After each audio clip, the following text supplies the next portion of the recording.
I bow my head to the Master of Universe, the Almighty and Omnipresent Lord Vishnu. After paying my obeisance, I will venture to present the political knowledge collected from many scriptures.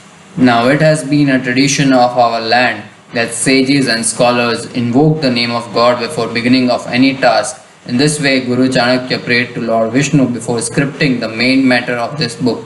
Now, Guru Chanakya has described his work as a fine collection of political wisdom. Now, we generally know it as Chanakya Neeti. So, in verse 2, Guru Chanakya says that after studying this book with due attention, the person of proper breeding will learn about what is good and what is bad, according to the wisdom of our great scriptures. So, before embarking on a task, one should have knowledge of its desirability and consequences, right? So one should know what is proper and improper. For example, normally taking someone's life is murder. It is a crime or a sinful act. But in certain circumstances, the act of murder is not a crime or a sin, like in battlefield or in self-defense.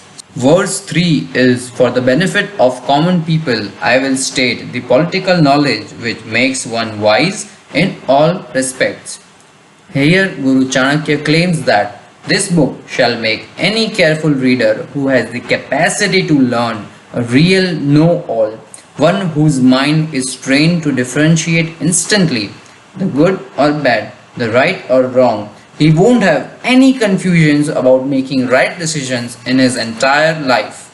The verse 4 is from where the actual teachings start from. So it is, a wise person will come to grief if he does the unwise acts such as giving advice to a foolish pupil, looking after a woman of loose character, and keeping the company of sad one who has lost his fortune.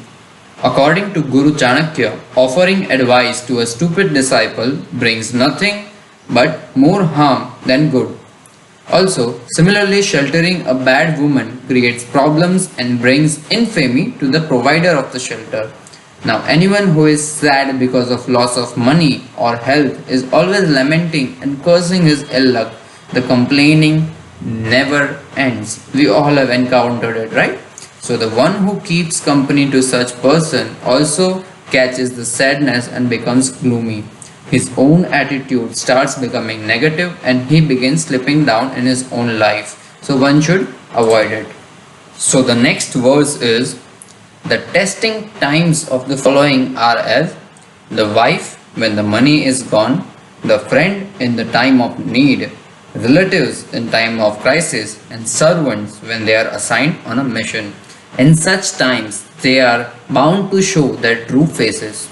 Guru Chanakya reveals that the fidelity of a wife is tested when her husband loses his money.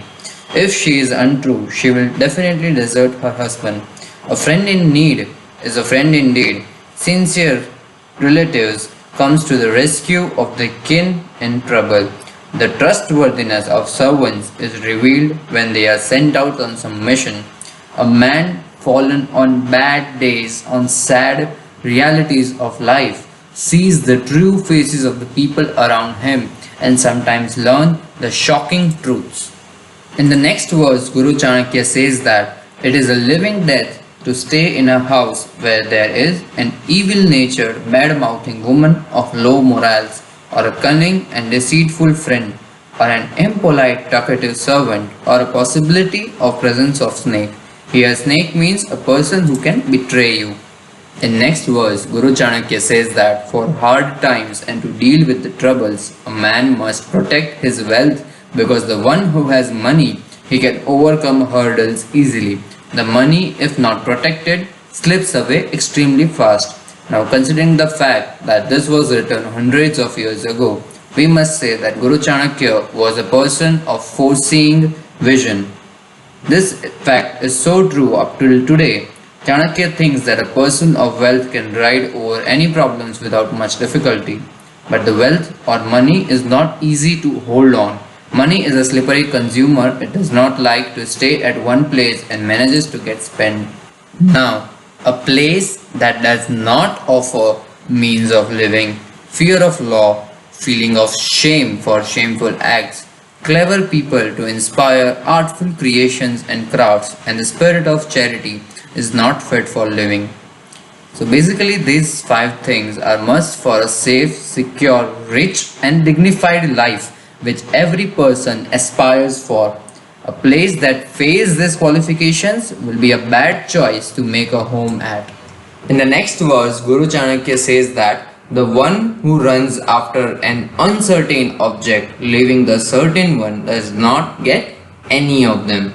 He loses the both. So basically, it is the Chanakya's way of saying that a bird in hand is better than two in the bush. And there is a great message to be content with whatever you have got. The greed for more brings no good but harm. So the next verse is regarding marriage. It is said that a wise man must marry a girl of high breed even if she is ugly to look at. He should not fall for a girl of low upbringing, however beauteous physically she may be. The best course is to marry in the family of equal status. Here, Chanakya has advised a thing of great common sense. A girl of low upbringing is more likely to be uneducated, uncultured, and of ill manners. Her foolish behavior will cause pain, anguish, embarrassment, and humiliation to her husband of higher status. A girl of good upbringing will compensate the lack of physical beauty with graceful manners and intelligent talk. And these things matter in today's world as well. Graceful manners, intelligent talk, and mindset are the most valuable asset to her husband in long run.